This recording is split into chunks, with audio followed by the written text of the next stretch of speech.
If you've listened to my story Cocoa Nut Job from 2015, you will hear me deny having an obsessive nature more than once. In this story, you will find out that I'm a big fat liar.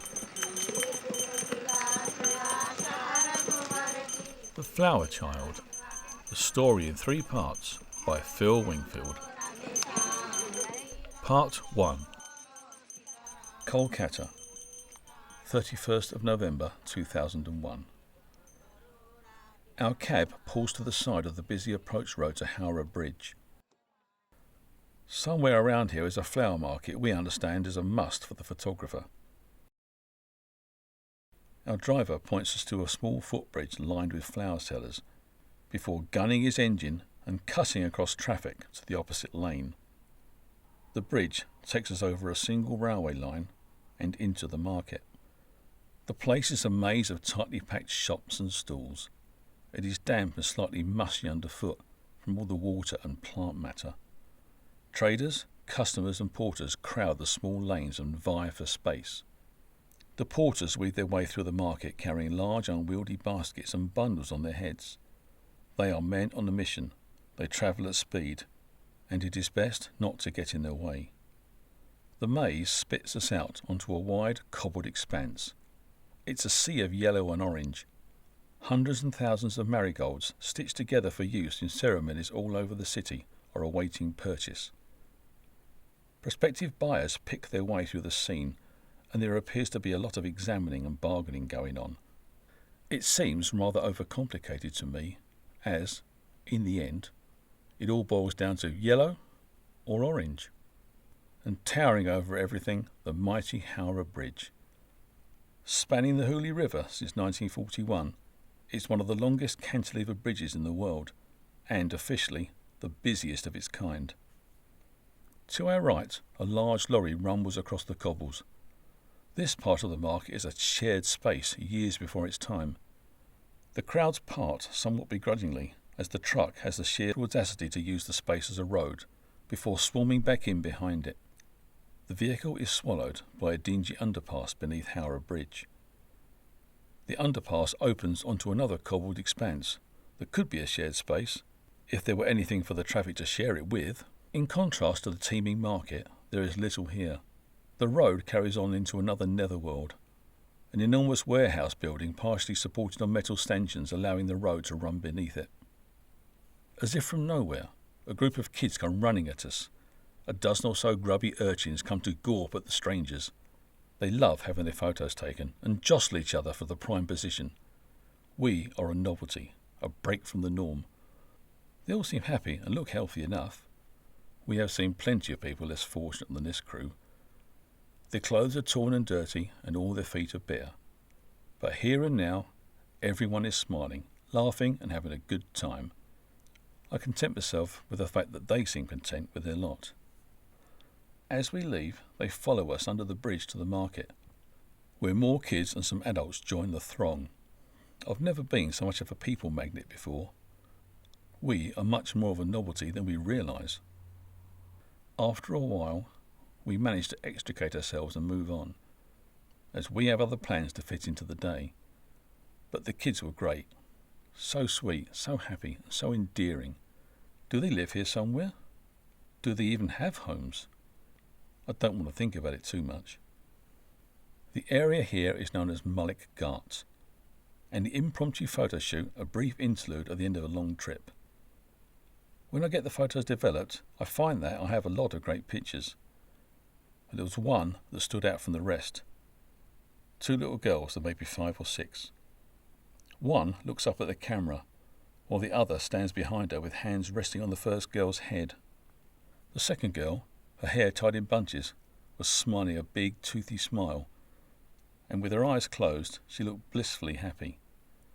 That such pure contentment and innocence could exist in such a harsh environment, it amazes me.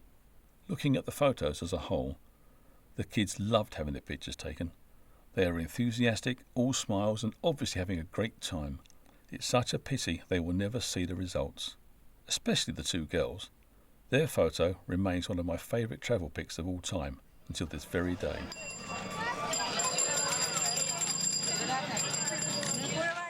Part 2. Kolkata, 14th of January 2007. I never expected to come back to Kolkata, but just over 5 years on, here I am again. The city was en route, so we made plans to stay for a couple of days. I have looked often at the photos of that gaggle of urchins from half a decade ago. Over the years, I've had my favourite photo of those two girls enlarged and printed for exhibitions and competitions. With no success, but I care not. When we planned to return to Kolkata, I thought it would be a great idea to find those kids again and give them copies of their photos. They would love that. With that in mind, I turned up with laminated copies of each one, and one for every kid in the pictures, at least, and a copy each for the little ladies in my favourite shot. Of course, they won't be little kids now, but that's the best part. The chances are that they won't have seen themselves in photos before, or remember what they looked like 5 years ago. I couldn't wait to see the looks on their faces. We head to the market on the day of the festival of Makar Sankranti. The banks of the Hooghly are heaving with people doing their puja in the cold, dark and possibly quite unsanitary waters. The footbridge over to the market has more beggars than flower sellers, as a festival day is also a day of giving. Just as I remember it, the cobbled area south of the bridge is a heaving mass of people and blooms. Now I'm here, I have a fistful of photos, and I'm looking around at the crowds and wondering where to start. Over to one side of the market is the chai guy. There is always a chai guy.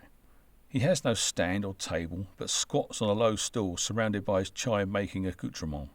We buy one each and show him the photos. But he shakes his head. He doesn't know any of them. But any chai stall is a hub, and we show the photos to all the customers. Soon there is quite a crowd. Copies of the pictures are passed around, but amazingly, surprisingly, and downright depressingly, no one recognises anyone in them. I don't know any Bengali, and no one here knows English, so I can't tell the story behind the photos. They can obviously see where I took the photos, but not when, and I make myself look ridiculous trying to put that across in a bizarre form of sign language. I expected the whole happy clan to be here in its entirety. Older, not frozen in time like subcontinental lost boys and girls, but still here. We head under the bridge to where we first met them. It's the same story. There are not many people around, and still no one recognises these kids. The lower echelons of Indian society are often transient. They go where the work is and leave when there is none. When all you have are the clothes on your back, maybe a few essential utensils and personal knickknacks, moving is no biggie. So they may have just left. Also, and sadly, there are few healthcare options for this level of society. There are free clinics, but they are massively oversubscribed, understaffed and underfunded. So if an illness arises that will cost, there are few options. And if that illness is severely debilitating or even fatal, well, doesn't bear thinking about, does it? Back at the chai outlet, we stopped for one more cup before heading off. It was a great idea, but now I'm resigned to failure. A couple in their 40s or thereabouts approach us at the stall. They don't speak English, but they don't need to. What else could it be other than the photos? I hand them over and they leaf through them with interest, indicating aspects to each other. But I'm not getting my hopes up. They study one photo in detail, so I sidle over and take a peek. It's the photo of the two girls. They must recognise its merit too, but do they recognise the girls, or any of the kids?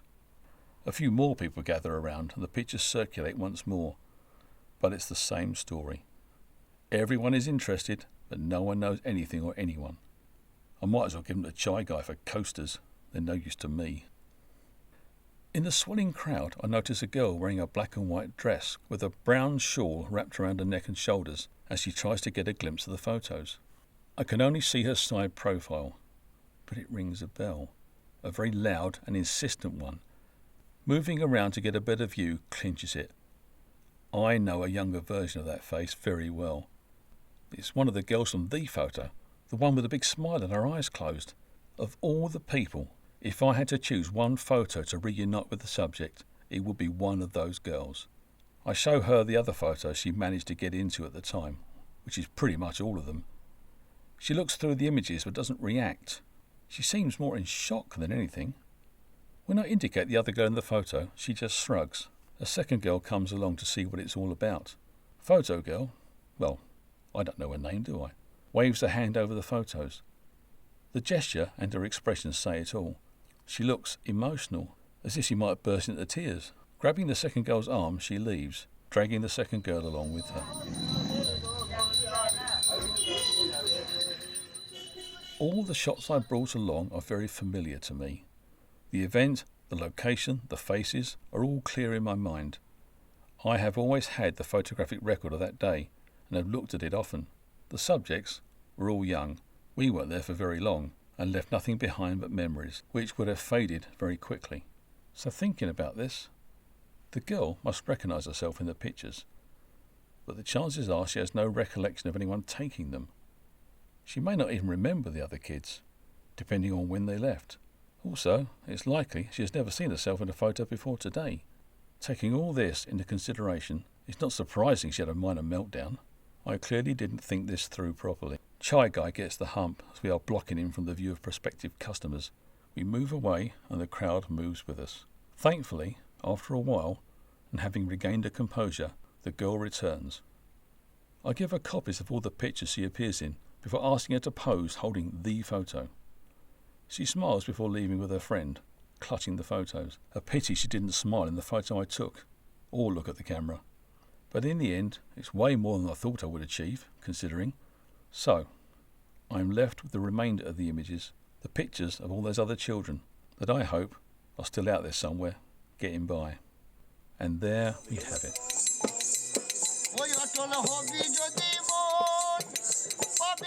I thought it would be a pleasant surprise for a bunch of raggedy barefoot urchins to have photos of themselves from yesteryear. I thought it would be great to give something back, but instead, what do? I deliver a psychological sucker punch to a girl barely in her teens. But I think she appreciated it in the end. The photos, not the punch, even if she couldn't understand the concept. She is very likely the only girl on the block, or whatever passes for the block, to have photos of herself. And she is one half of my favourite photo duo. In the absence of anything else, that will do me nicely.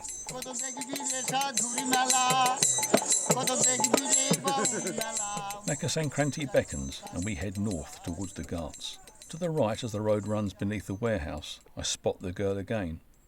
She stands at the top of some steps with a small group of people. I smile as we pass. She returns the smile and says, "Thank you." Bless her. Did she know that? Or have to find out how to say it? She wouldn't have expected us to pass the spot where she stands. Most tourists would just leave the market the way we came in. Either way, she might not have done it if she had known it would stop me and trigger more photos.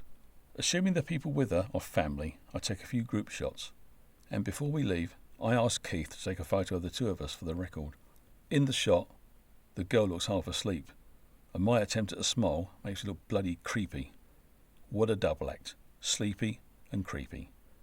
But I have it, for the record.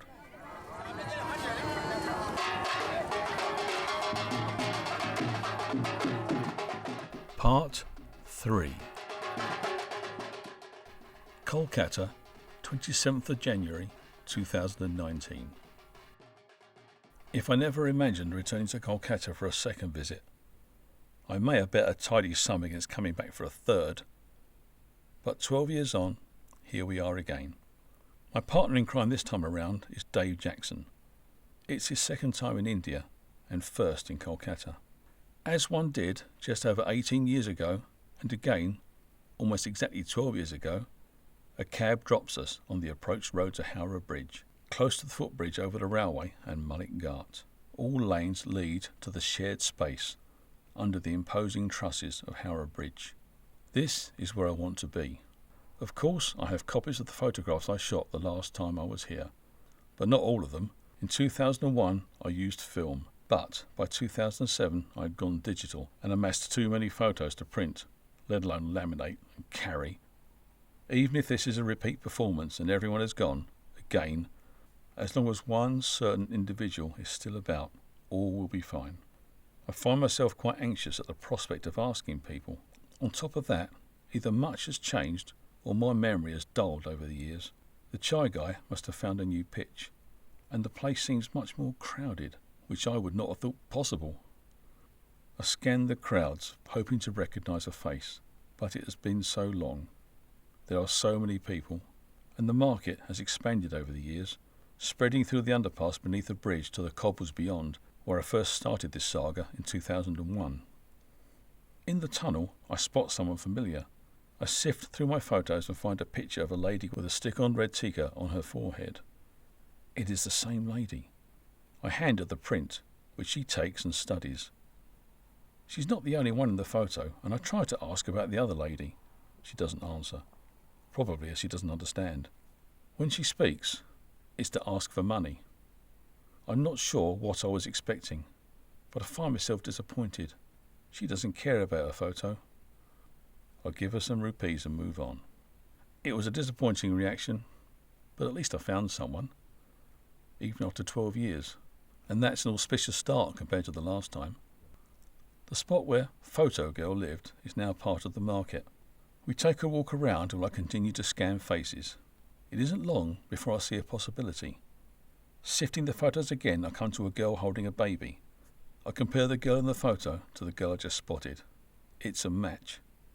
I walk over and hand her the picture, and at least she smiles at it. She sees I have others and wants to look at them. As she leafs through the pictures, I think I see recognition on her face. Indicating people in the photos, she beckons us to follow her. Now this is promising. We follow the lady as she walks across the cobbles, still clutching the photos. Looking at her again, I think it may be the friend from 2007. The girl who came to see what all the fuss was about and got dragged away by Photo Girl when she became overwhelmed by it all. Photo Girl is just so clunky. But what can I call her? We climb a couple of steps in the far right corner of the cobbles to a small cluster of single-storey and most likely single-room concrete homes. Now everything starts to fall in place. In the 12 years since I was last here, I have transposed everything in my head. This is where she lived, in the opposite corner to where I thought.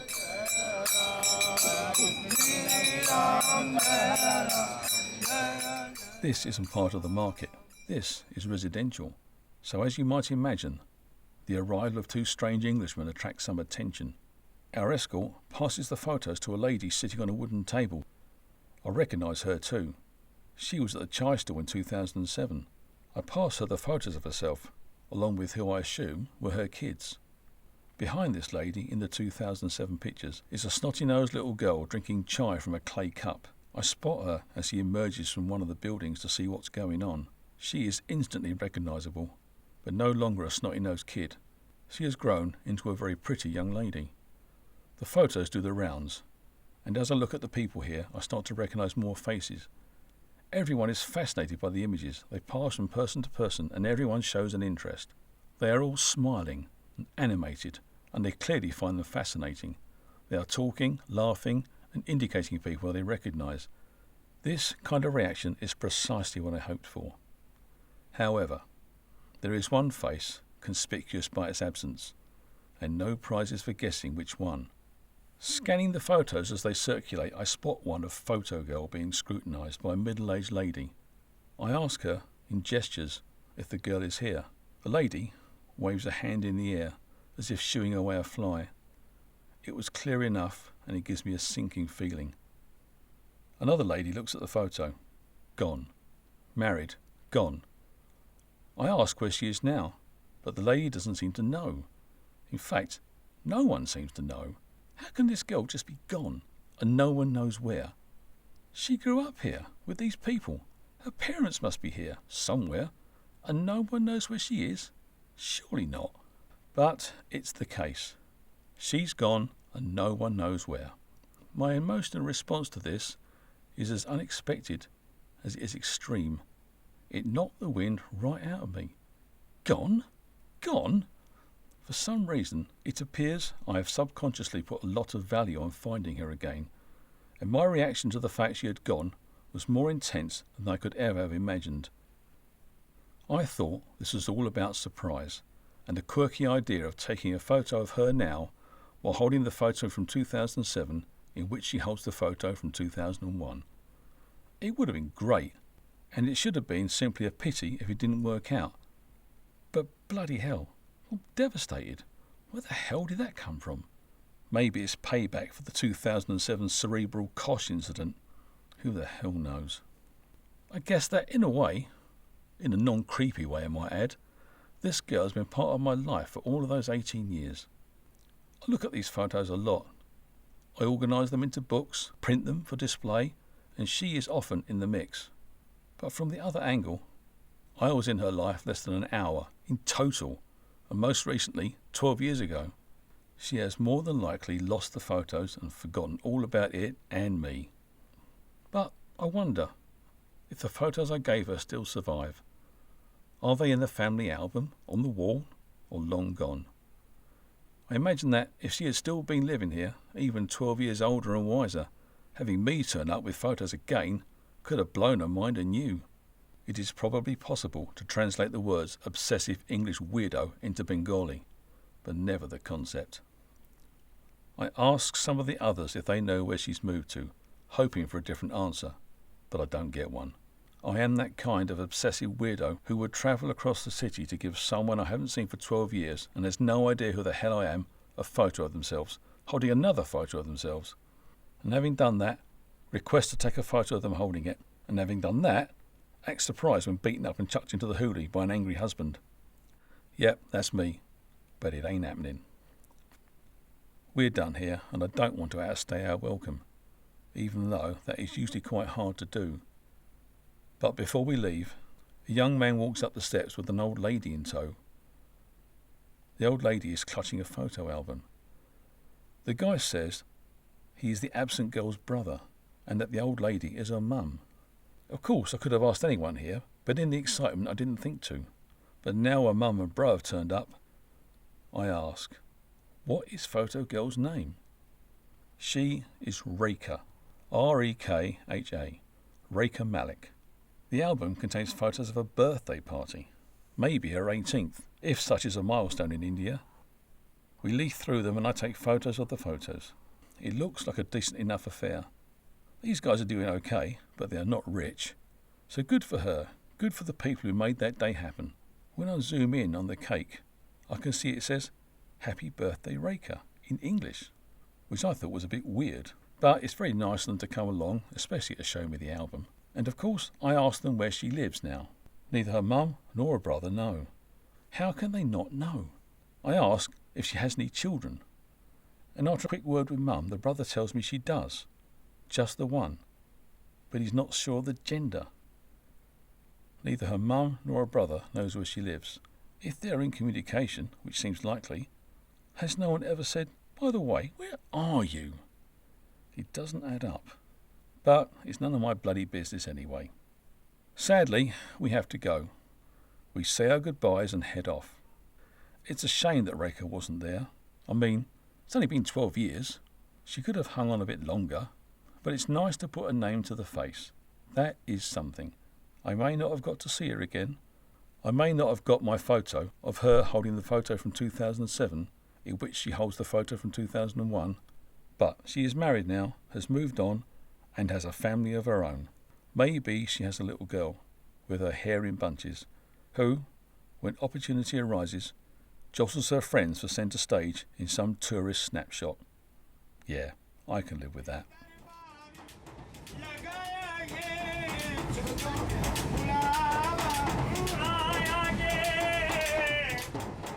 The Flower Child was written and read by Phil Wingfield.